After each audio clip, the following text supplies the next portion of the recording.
안녕하세요. 이번에 울림 8번째 시간입니다. 오늘 여러분들하고 이야기 나눌 것은 우리가 고통 가운데 있으면서도 과연 하느님에 대해서 긍정적으로 생각할 수 있을까? 또 하느님에 대해서 특별한 마음을 계속 유지할 수 있을까? 등등 그 고통이 주는 어떤 신앙의 위기와 관련된 그러한 이야기를 하게 될 것 같습니다.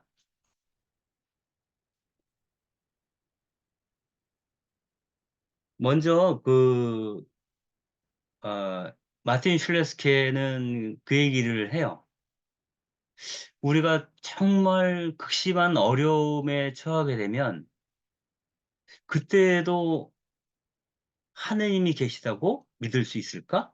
혹시 이 자리에는 하느님이 안 계신 것이 아닐까? 아니면 이 자리에만 없는 것이 아니라 하느님이 존재한다고 믿는 것 자체가 망상에 지나는 것은 지난 생각은 아닐까? 뭐 이런 여러 가지 어떤 생각을 하게 된다는 거예요. 그래서 우리가 어려움을 겪을 때마다 우리 신앙이 흔들리는 것이 과연 마땅한 건가? 이런 부분에 대해서 마틴 슐레스케 고민을 하게 됩니다. 그러면서 이런 얘기를 하죠. 내가 정말 무탈하게 잘 지내고 있으면 이러한 나의 삶을 그 열어주신 그런 하나님은 아주 좋은 분이시고, 내가 불행을 겪고 있으면 이러한 불행을 허락하신 그 하나님은 혹시 나를 잊고 계신 건 아닌가? 혹시 그분께서 나를 버리신 건 아닐까? 아니면 아예 그분 자체가 안 계시는 것은 아닐까? 이런 의심들을 하게 된다는 거예요. 그래서 나에게 닥친 고통이 내 신앙의 위기를 낳는 경우도 있다라는 거예요. 그래서 그런 얘기를 하는 거죠. 우리 자신이 어려움을 겪을 때는 하나님의 존재 유무, 그분이 과연 선하신 분이신가, 그분이 자비하신 분이신가 등등에 대해서 의구심을 품게 되지만, 나 아닌 다른 사람의 불행을 지켜볼 때에는 그런 것까지 생각이 가지는 않는다는 거죠. 즉, 타인의 고통은 사실상 남의 일이라고 하는 느낌을 우리가 갖고 있다는 거예요. 그래서 이러한 신앙, 나의 불행에 대해서 부심하고 타인의 불행에 대해서는 그다지 비중을 두지 않는, 나와 상관이 없어 라고 무심결에 말하게 되는 그러한 신앙이라고 하는 것은 마틴 슬레스케가 볼 때 일종의 자기의 행복 안에 마비되어 있는 신앙이다 라고 마틴 슬레스케는 이야기를 하는 거죠.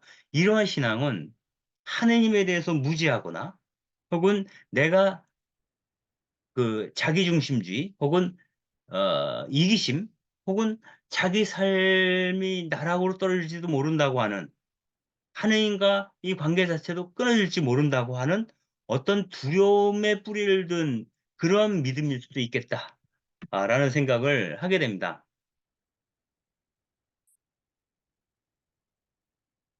그런데 우리가 고통을 겪는다는 것은 그 하나님과의 관계에서 어떠한 의미를 갖고 있는지 우리가 나름대로 자기 생각이 있어야지만 이러한 고통의 순간에 내 신앙의 위기를 겪지 않을 수 있겠다 하는 얘기를 하고 있는 겁니다.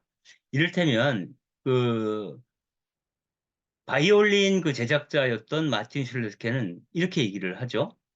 그 기타리스트가 있는데 기타의 음정을 제대로 조율하지 않은 상태에서 연주를 하게 되면 그 연주를 하는 동안 기타리스트는 굉장히 괴로울 거라는 거죠. 이 조율을 먼저 하지 못한 것을 내내 연주하는 동안도 후회를 하고 이 연주가 언제 끝날까라고 스스로 기다릴 수밖에 없는 상황이 오는 거죠. 이 연주하는 시간 자체가 일종의 고통스러운 시간이고, 이 고통을 겪으면서 이 사람은 무언가 일이 잘못 진행되고 있다는 것을 알게 된다라는 얘기를 합니다. 그래서 우리가 어떤 고통을 느낄 때에는 내 삶의 어떤 한 부분이 지금 조화롭지 않게 진행되고 있구나. 뭔가 잘못된 게 있는 것 같아. 내가 뭔가 잘못하고 있어. 라고 하는 것을 알려주는 신호가 바로 고통이고, 그 고통 속에서 나를 구조하려는 나의 절박한 그 마음들을 보아야 하는 것은 아닌가 하는 생각을 하게 됩니다. 이를테면 우리가 그 젊었을 때는 덜 할 수 있으나 나이가 들면 점점점 고통의 의미가 무엇인가에 대해서 생각할 수밖에 없을 거다라고 마틴 슬래스케는 얘기를 하는데요. 예를 들어서 저만 해도 지금 뭐 책을 읽거나 모니터를 보거나 혹은 뭐 운전을 하거나 이럴 때마다 쓰는 안경이 달라요. 즉, 안경을 세 개씩 갖고 있어요. 그건 뭐냐면 이 눈이 내 마음대로 이제 예전처럼 잘 안 보이기 때문에 그런 거예요. 그러니까 그런 안경이라는 도구를 사용해서 그것을 보완하고자 하는 거죠. 그뿐만 아니라 이 마틴 같은 경우는 악기를 만들면서 허리 통증을 느낄 때가 많았다고 해요. 그래서 그 허리 통증을 느낄 때마다 반사적으로 하느님, 허리가 아파요 하고 기도를 하곤 했다는 거예요. 그 기도를 하면서 문득 이런 생각이 들었다고 하는 건데요. 내가 하느님, 허리가 아파요 라고 말하면 과연 하느님은 즉시 나의 고통을 덜어줘야 할 것인가?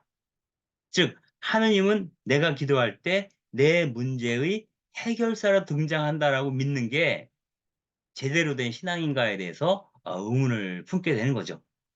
그러면서 마틴은 그 얘기를 하는 거예요. 자기가 허리 통증을 느끼게 된 것은 아마도 내가 내 자신의 몸과 나에게 주어진 시간을 내가 착취하고 있었던 것은 아닌가. 지나친 과로로 인해서 내 허리를 무리하게 쓰고 있는 것은 아닌가. 악기를 좀 더 많이, 좀 더 빨리, 좀 더 완벽하게 만들기 위한 나의 욕심이 나의 허리 통증을 가져온 것은 아닌가. 그렇다면 이 문제를 해결해 줄 수 있는 분은 하느님이 아니라 바로 자신밖에 없다라고 깨달아야 한다는 것이죠. 결국 나의 삶에서 행해지고 있는 잘못된 행동 방식을 고치는 것이 허리 통증을 없애는 방식이지, 그것을 하느님께 하느님, 허리 아파요라고 하소연하는 것은 아닐 수 있겠다라고 이야기합니다. 그래서 그 내가 어떤 고통 속에 있을 때에는 하느님에게서 문제를 찾는 것이 아니라 왜 저에게 고통을 주십니까? 라고 문제를 삼는 게 아니라 내 자신이 뭔가 조화롭지 못한 삶 안으로 들어가 있는 것은 아닌가라고 되짚어 보는 것이 더 현명하다라고 이야기를 하는 겁니다.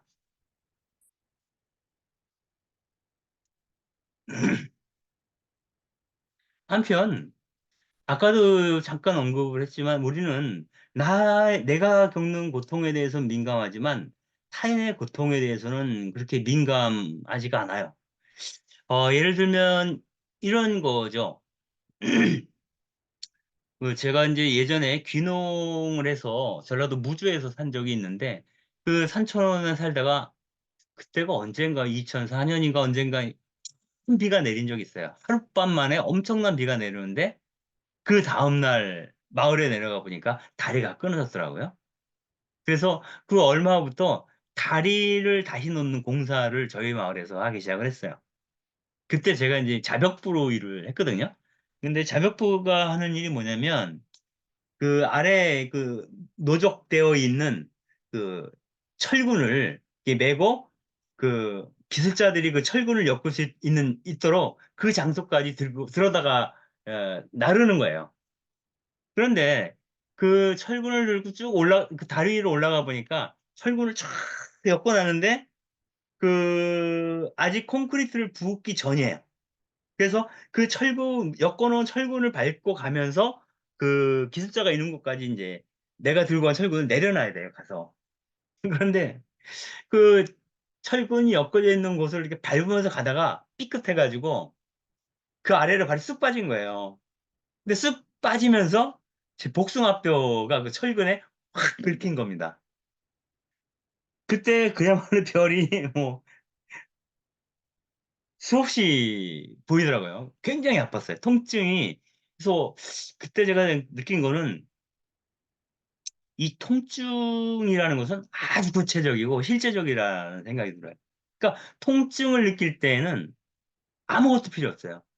이 통증만 그쳐줄 수 있다면 더 바랄 나위가 없다라는 생각을 하게 되죠. 그런데 그러한 통증을 느끼는 것은 내가 직접 느끼는 통증이기 때문에 구체적이고 직접적이죠. 그래서 나의 통증이 가장 중요해요. 그러나 멀리서 그러한 그 고통을 겪고 있는 그런 비슷한 일을 당하고 있는 사람들을 본다면 내가 그만큼의 강도로 통증을 내가 느끼지는 못하죠. 그래서 그것은 마치 말 그대로 남의 일처럼 느껴질 때가 많아요. 그런데 마틴 슬레스케는 내 통증을 구체적으로 느끼는 순간 이와 같은 통증을 느끼는 사람들을 위해서 기도할 수 있으면 좋겠다. 나처럼 지금 고통받고 있는 사람이 있다면 그 사람들을 위해서 그 사람들을 떠올리고 그 사람들을 위한 중보기도를 드릴 수 있지 않겠는가. 카톨릭 신자인 경우에는 뭐 생각이 날 때마다 화살기도를 바칠 수도 있겠죠. 길을 가다가 좀 안쓰러운 광경을 보게 되면 그 즉시 잠깐 서서 화살기도를 바치고 갈 수도 있겠죠. 그래서 그 통증을 느끼는 타인과 내가 어떠한 방식으로든 연결되어 있다라는 것을 내가 느끼고 확인한 순간들을 갖는 것은 굉장히 중요한 거죠. 내가 타인의 고통에 대해서 공감한다고 해서 내가 지금 느끼고 있는 통증이 줄어드는 건 아니지만 나의 고통을 통해서 타인의 고통을 감지할 수 있다면 그 순간 내 영혼은 좀 더 다른 차원으로 넘어가고 있는 중인 것이다. 라고 마틴 슬레스케는 이야기를 합니다. 여기서 그 바오로 사도의 필리피서를 잠깐 인용하고 있는데요. 이렇습니다, 내용은. 나는 죽음을 겪으시는 그분을 알아. 그분 부활의 힘을 알고, 나는 죽음을 겪으시는 그분을 닮아서 그분과 그분 부활의 힘을 알고 그분 고난에 동참하는 법을 알고 싶습니다. 어찌 보면은 예수님께서 십자가상에서 혹은 그 고난과 죽음을 겪으신 것들은 이미 살아생전에 그러한 고통을 겪고 있는 대중들의 고통 속으로 예수님께서 참여하시는 과정이다라고 볼 수도 있습니다. 그래서 이 세상의 모든 고통받는 사람들과 함께하고자 하는 예수님의 순환을 생각하며 또한 나 또한 그러한 그 타자들을 위한 고난에 동참하기로 마음먹는다면 내가 조금 더 그분을 닮아갈 수 있는 거 아닐까? 그로써 내 영혼이 또 다른 차원을 살 수 있게 되는 건 아닐까? 그 또 다른 차원이라고 하는 것은 하느님의 현존 안에서 사는 거죠. 즉, 하느님의 현존 안에서 나의 고통을 응시하는 것이고, 하느님의 현존 안에서 나의 고통을 응시할 수 있다면, 또 다른 하느님의 자녀인 다른 사람의 고통에 대해서 시선을 주게 되는 것이겠죠.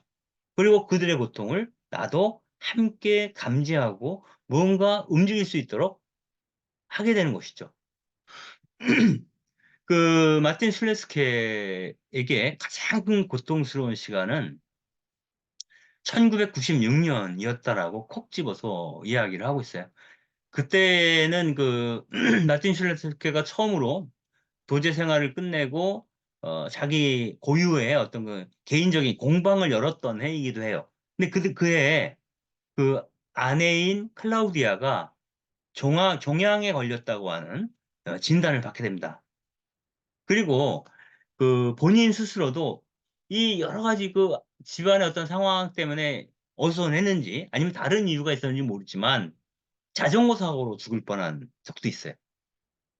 그리고 처음 공방을 열었기 때문에 그 마틴 술레스케를 알고 찾아와서 악기를 맡기는 사람이 아직은 별로 없었던 모양입니다. 이때니 굉장히 산다는 게 이제 불안해지는 거죠. 가족이 너무너무 그 심각한 어떤 그 중병에 걸려 있는 상태에서 자기도 정신이 사나운 거죠. 그래서 실수를 자꾸 하게 되는 것이고 또 공방을 새로 마침 또 열었는데 이 사람이 없어요. 오는 사람이. 이때 어떤 그 삶의 불안. 이 삶의 조건이 나에게 주는 불안뿐만 아니라 그로 인해 영적인 불안이 동반되어지겠죠. 이러한 것 속에서 굉장히 뭐 당혹스러운 지경을 경험하게 되는데 이때 이 책에 따르면은 울림이란 책에 따르면은 뭐 여러 사람들로부터 이제 이런저런 조언을 듣기도 해요. 그런데 이 조언을 아무리 들어도 충분히 내가 위로가 되지 않았던 거죠. 그때 그 시편 146편을 보면서 특별한 감흥을 얻게 되었다라고 마틴 슐레스케는 이야기를 하고 있는데요. 그 내용은 이런 겁니다. 어떤 사람, 다른 사람에게, 귀인에게, 어떤 특별한 사람에게 의지하려고 하지 마라. 하느님께 소망을 두는 자만이 복되다. 라는 귀절이었어요. 그래서 이 고통의 순간에, 이 혼란의 순간에 하느님에 대해서 다시 한번 생각해 보게 된 거예요. 과연 지금 내가 직면하고 있는 이 고통은 무엇으로부터 오는 것인가?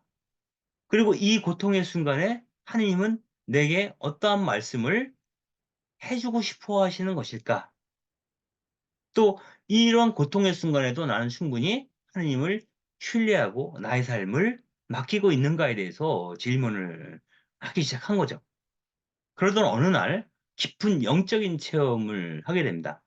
그건 뭐냐면 예수님이 다가와서 젖은 흙을 이 마틴 술레스키의 손에다가 이렇게 얹어놓고 성은을 이렇게 새겨주었다는 거예요. 성은이라는 게 이제 예수님 돌아가실 때 오상이죠. 이 5군데의 상처처럼 이 상처를 이렇게 그려주었다라고 얘기를 해요.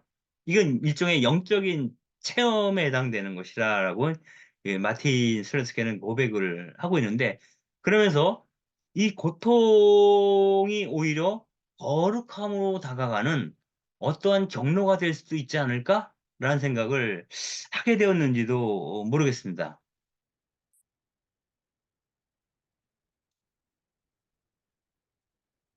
즉, 내 자신의 영혼이 연약해지고, 무력감을 느끼고, 내 삶이 공공해진 그러한 시간에 오히려 하느님께 더욱더 우리가 의지하게 되면서, 정말 어떤 상황이 오더라도 내가 꼭 해야 될 나에게 주어진 부르심은 과연 무엇이었을까?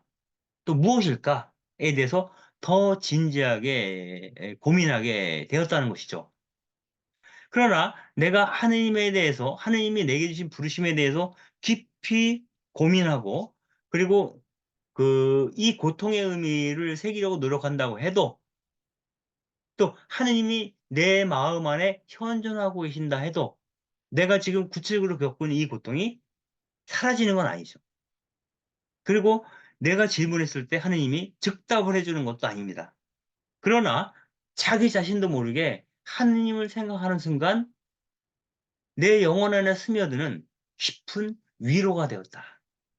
위로가 있었다. 라고 마틴 슬레스케는 이야기합니다. 즉 이것은 마틴 자신이 하느님에 대한 깊은 신뢰가 있기 때문에 하느님이 나를 포기하지 않을 것이다. 나를 그저 내버려 두지 않을 것이라고 하는 깊은 어떤 믿음 같은 것이 솟구쳐 올라왔던 것인지도 모르겠어요. 그래서 당장에 이 고통이 가시워지진 않지만 그분이 이 고통을 의미롭게 할 것이라 믿는다면 그 상황에서 내가 경험하고 있는 그 슬픔, 눈물, 아픔, 이러한 것들은 내 마지막 순간까지 간직되었다가 거룩한 교향악의 음으로 거룩한 도시를 아름답게 장식하는 보석으로 나중에 변화될 것이다라고 마틴 스케는 얘기해요. 즉, 내가 지금 당장 흘리는 이 고통과 이 눈물이 무의미하지 않을 거라는 거예요. 오히려 이 내가 지금 고통을 겪고 슬픔 가운데 있기 때문에 나와 비슷한 그러한 고통과 슬픔 안에 잠긴 사람들을 더 깊이 이해할 수 있겠죠. 그렇다면 그 사람들을 위해서 내가 무언가 마음을 내고 그 사람을 나도 고통 가운데 있지만 나보다 더 고통 가운데 있는 사람들의 손을 잡아줄 수 있다면 이 눈물이야말로 이 고통이야말로, 이 슬픔이야말로 어쩌면 나와 하느님을 연결해주는, 또 나의 신앙을 빛나게 하는 보석일 수도 있겠다라는 얘기를 마틴이 하고 있는 것은 아닌가 하는 생각이 들어요. 그리고 내가 흘린 눈물은 고스란히 하느님 안에 간직되었다가 마지막 순간에 빛을 발하게 될 것이다 라고 하는 식으로 표현을 하기도 하고 있습니다. 여기서 다시 한번 바오로 사도의 얘기를 마틴은 하고 있습니다. 즉 이런 거예요. 주님께서는 이렇게 말씀하셨다는 거야. 너는 내 은총을 넉넉히 받았다. 나의 힘은 강한 데 있는 것이 아니라 약한 데에서 온전히 드러난다. 그렇기 때문에 그 그리스도의 힘이 약한 나를 통해서 드러날 수 있도록 나는 나의 약점을 자랑하고 싶다 오히려 이렇게 얘기를 합니다. 그리고 나는 그리스도를 위해서라면 약함도 모욕도 재난도 박해도 역경도 또 다른 고통도 슬픔도 배고픔도 목마름도 달갑게 여길 거다. 왜냐하면 내가 그러한 지경에 처했을 때, 즉 약할 때에 오히려 하느님 안에서는 더욱더 강해지기 때문입니다라고 바오로 사도는 이야기를 하는 거죠. 이거는 사실 우리가 쉽게 어, 뭐랄까요? 확인할 수 있어요. 뭐냐면 우리가 신앙생활을 한다고 그러지만 평소에 하는 생각 잘 안 하잖아요. 미사 참여를 하거나 아니 혹은 뭐 성당에 갔을 때 신부님을 만났을 때 아니면 신앙에 대한 어떤 그 이야기를 들을 때 이럴 때 잠깐 하나님 생각 하겠죠. 그러나 보통 일상을 살면서는 하나님 생각 사실 거의 안 해요. 그런데 갑작스러운 어떤 그 슬픔, 고통, 어려움에 처했을 때 이런 거죠. 하느님 맙소사. 혹은 오 하느님 꼭 말로 하지 않더라도 그분을 바라보게 돼 있어요. 그래서 고통의 순간이 때로는 은총의 순간일 수도 있겠다라고 하는 얘기를 마틴은 하려고 하는 것 같습니다. 다음 이런 얘기를 더 해요. 이런 고통이 왔을 때 우리는 우리가 지금 지고 있는 이 무거운 슬픔, 또 이 가혹한 고통, 내가 감당해야 될 짐, 이런 것들을 하나님께 그냥 맡겨드릴 수 있지 않을까? 그 짐조차도. 그러면서 이런 얘기를 하는 거예요. 마틴은. 나는 하나님 당신께 짐이 되고 싶어요. 짐이 되기를 멈추지 않을 거예요. 나를 지고 가는 것이 당신 사랑의 본질이기 때문이라고 이렇게 얘기해요. 그분은 기꺼이 나의 짐을 지기로. 왜냐하면 그분은 자비하신. 그래서 너무너무 힘들 때는 그 짐을 그분께 맡겨드리는 것도 좋은 방법이다. 그것을 두려워하지 마라. 네가 만약 너의 짐을 그분께 맡겨드리는 것을 꺼려하는 이유는 뭐냐면 그분을 충분히 신뢰하지 못하기 때문이다.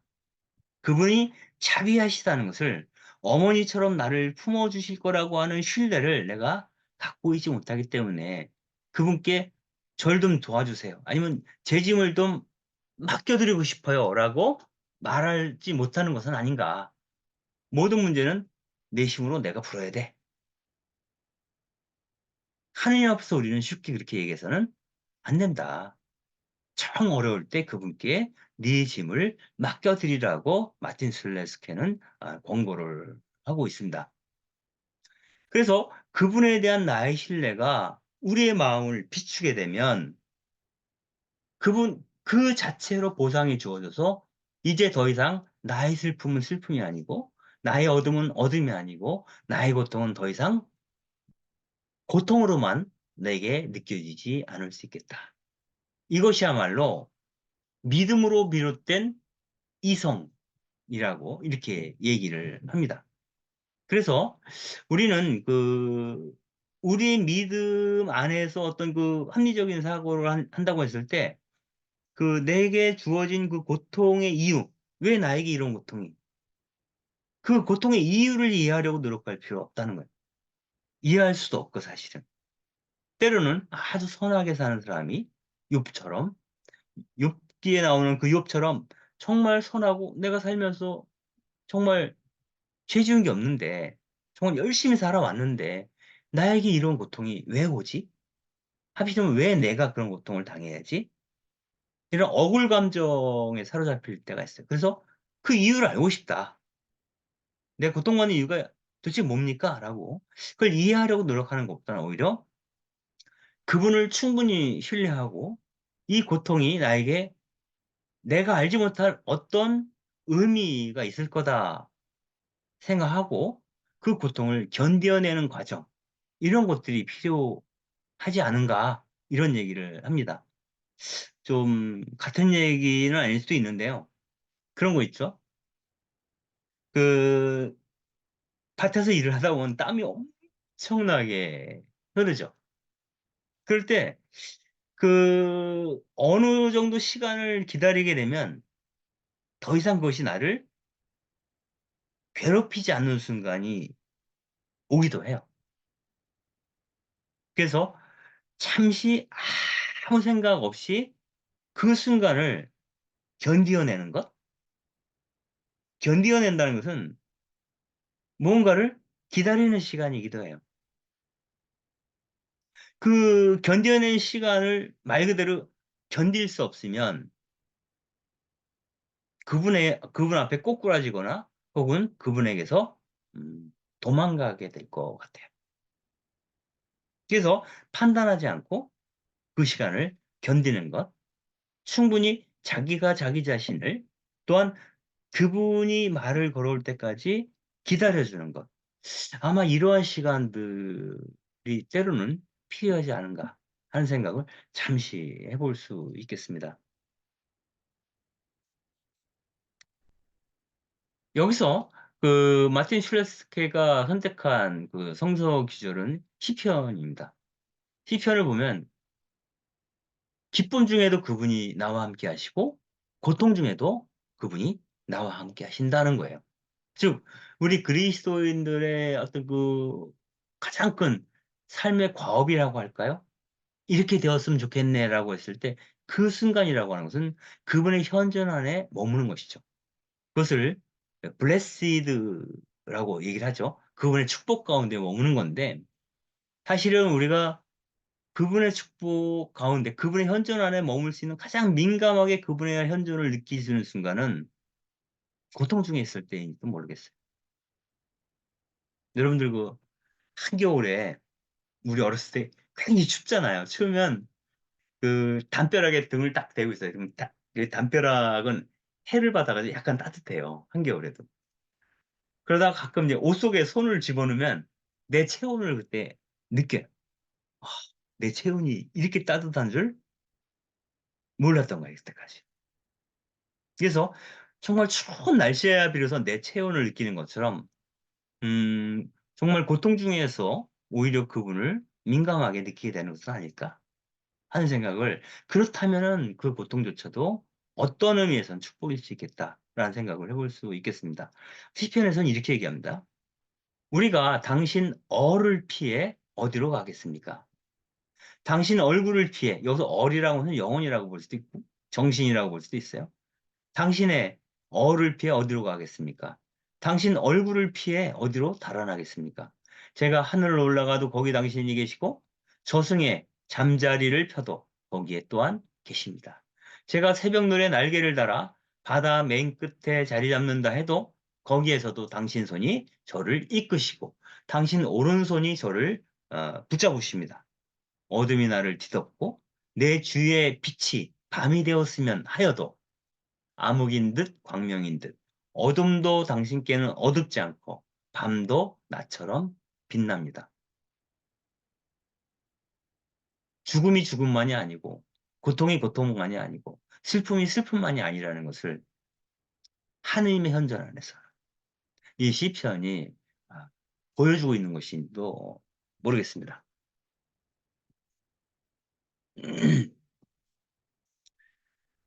이러한 그 고민, 그 생각을 하면서 마틴 술레스케는 이런 얘기를 해요. 어, 사방이 어둡더라도 나는 하느님 손으로 쓰러지고자 한다. 하느님의 현존 안에서 쓰러지고 싶다는 거예요. 하느님은 결코 나를 버리지 않을 것이다. 나의 마지막이 가까움을 보면, 나의 마지막이 가까이 다가온 것을 보면 나는 오직 한 가지만을 그 순간에 생각할 것이다. 그리스도가 내 삶의 처음이자 마지막이라는 것을. 그분이 내 삶을 끝내려고 하신다면 그 순간이 바로 그분 안에서 내 삶이 다시 시작되는 순간이라고 나는 생각한다. 지금 그리고 영원히 그리스도는 내게 밝은 새벽별이라. 새벽별이라는 게 처음 뜨는 별이죠. 근데 첫 별이라는 것은 마지막 별이기도 해요. 마지막, 밤으로 따지면 마지막 별이요. 낮이 시작된다는 의미에서는 첫 별이에요. 그래서 마지막은 곧 시작이기도 하다. 그리고 이것을 우리에게 허락하신 분이 바로 하느님이시다. 그리고 그 좌표를 찍어주시는 분이 그리스도이시다. 그러라는 온전히 그분이 처음이자 마지막이라고 생각하고 그분께 의지할 것이다. 이런 거죠. 이어서 이렇게 얘기합니다. 내가 마음으로 좋아하고 그 가운데 살아온 모든 것을 포기해야 한다 할지라도 나 스스로를 포기해야 할지라도 남은 인생에 어둠과 두려움이 들어온다 해도 나는 어떠한 경우에도 하나님을 신뢰할 거다. 이런 존엄과 품위 옆에서 하느님 옆에서 하느님의 그 어미로움 앞에서는 세속적인 성공과 영광이 얼마나 보잘것없는 것인가 이렇게 얘기를 하는 거죠. 그리고 마지막까지 믿음의 싸움을 하면서 하느님께 자신을 의탁한 인간, 생의 한계에 이르기까지 시험당하는 인간, 그대 앞에서 나는 깊이 머리를 숙인다. 즉 신앙이라고 하는 건 믿음이라고 믿음의 길이라는 것도 평탄하지 않다는 거예요. 항상 어둠이 있고 빛이 있는 거고 특히 어둠, 수렁에 빠져 있을 때 우리는 나의 그 신앙의 진가가 거기서 드러나게 될 거다라는 얘기를 하는 겁니다. 그리고 이 글에서 어, 특별히 우리에게 이제 감흥을 주는 것 중에 하나는 그런 것인 것 같아요. 제가 얼마 전에 이제 예전에 어떤 그 책을 읽다가 거기서 그런 얘기를 하더라고요. 내가 하느님을 버릴지언정, 내가 그분을 두고 떠날지언정, 그분은 나를 포기하지 않는다. 그분은 영영 나를 포기하지 않으시는 분이다. 이렇게 얘기를 해요. 그런 분이라면 우리가 충분히 신뢰할 수 있겠죠. 믿을 수 있겠죠. 우리가 믿음이란 말이 너무 흔해서 식상한 부분이 있어요. 그래서 어떻게 보면 신앙생활, 믿음 이런 말보다는 당신은 지금 그분을 충분히 신뢰하는가? 이렇게 묻는 것이 더 적절할 수도 있어요. 그분을 충분히 신뢰한다면 지금 내 상황에 대해서 좌고우면하지 않게 되겠죠? 일희일비하지 않겠죠? 예. 슬픔이 오더라도 뜻이 있고 기쁨이 오더라도 뜻이 있을 거다. 그 안에서 그분께서 나에게 바라시는 사명 혹은 부르심만을 바라볼 수 있는 어떤 그 심리적 여유, 어떤 그 신앙적인 어떤 그 뭐랄까 어, 물고 같은 게 열리지 않겠나 하는 생각을 해볼 수도 있을 것 같습니다. 그러면서 덧붙여서 이제 마티 스레스케는 그 얘기를 해요. 내가 정말 힘들었을 때, 공군 가운데 있을 때 도대체 어떻게 살아야 할지 모르고 거꾸러지는 것을 경험했을 때 그 위기의 순간에 나에게 손을 잡아준 선한 사람들이 있었다라는 경험에 그때 나랑 함께 해주고 나에게 가까이 다가와 주었던 사람들 그러한 사람들 때문에 나는 그 위기를 넘길 수 있었는지도 모른다는 거죠. 어찌 보면 그 사람들은 다른 방식으로 우리에게 다가오신 하나님이실지도 모르죠. 결국은 우리가 고통 가운데 있어 보아야, 그 슬픔 가운데 있어 보아야 타인이 내게 어떻게 건너오는지를 내가 경험할 수 있고요. 나 또한 그렇게 고통받고 슬픔에 젖어 있는 사람에게로 건너갈 수 있는 용기가 생기게 될 거다라는 얘기를 하고 있는 거죠. 그런 의미에서 우리 인간 존재는 모두가 서로가 서로에게 의지하고 있는, 서로가 서로에게 위탁된, 맡겨진 존재라는 거죠. 저 사람은 나에게 맡겨진 사람이야. 나는 저희에게 위탁된, 맡겨진 사람이야. 그러므로 언제든 우리는 그를 위해서 손길을 내밀어야 돼. 이런 생각을 해야 한다고 하는 거죠.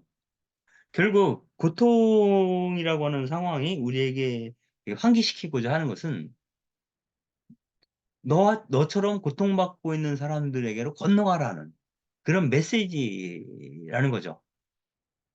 즉, 자기만의 틀에서 벗어나서 믿음 가운데서 다른 사람들을 돕는 삶은 우리로 하여금 이 세상을 좀 더 견딜만하게 만들어준다는 거죠. 바로 그 내 옆에 함께 서주었던 그 사람들이 아니고서는 나는 이 세상을 견뎌내는 게 굉장히 힘들다는 거죠. 아까 그 앞에서 그 얘기했죠. 그 고통에 대해서 이해하는 것보다 그 고통을 견디는 것이 되게 중요하다. 이런 얘기를 했잖아요. 근데 설사 그렇다 해도 그 고통을 온전히 견뎌내기 위해서는 그 고통 가운데 함께 있어 줄 수 있는 사람이 필요하고, 바로 내가 지금 고통받고 있는 사람 곁에 서 있어야 할 그 사람일지도 모르겠다. 왜냐하면 우리는 서로가 서로에게 윗삭사 존재이기 때문이다. 라고 얘기를 하는 거죠. 결국 이 세상이 악하기만 하고 그 누구도 고통스럽거나 괴로워하지 못하는 세상. 그래서 서로가 손을 잡아줄 수 없는, 즉 이것을 동정 없는 세상이라는 표현을 쓰기도 하는데, 그러한 세상이라면 정말 참을 수 없을 것 같다. 그런 얘기하죠. 그래서 우리가 이 세상을 살면서 좀 더 견딜 만한 세상이 되기 위해서는 내가 고통 가운데에서 경험한 바로 그 사람들, 선한 의지를 가진 사람들에 대해서 다시 보게 되는 거죠. 공공 가운데 있을 때 정말 '내 친구는 누구인가?' 이런 측면들이 이제 확인되는 순간이기도 하죠. 그리고 나에게 정말 그분에 대한 신뢰가 있는가도 확인되는 순간. 바로 그 순간이 바로 고통 가운데 있을 때다. 그래서 고통해 주는 은사가 있다라고 마틴 술레시크는 이야기를 하고 싶어 하는 것 같습니다. 그러면 일단 이 책에서는 요 정도로 얘기를 하고요. 여러분들의 경우에 이 부분에 대해서 어떤 생각들을 하고 있는지 서로 나눌 수 있는 시간을 가질 수 있으면 좋겠습니다.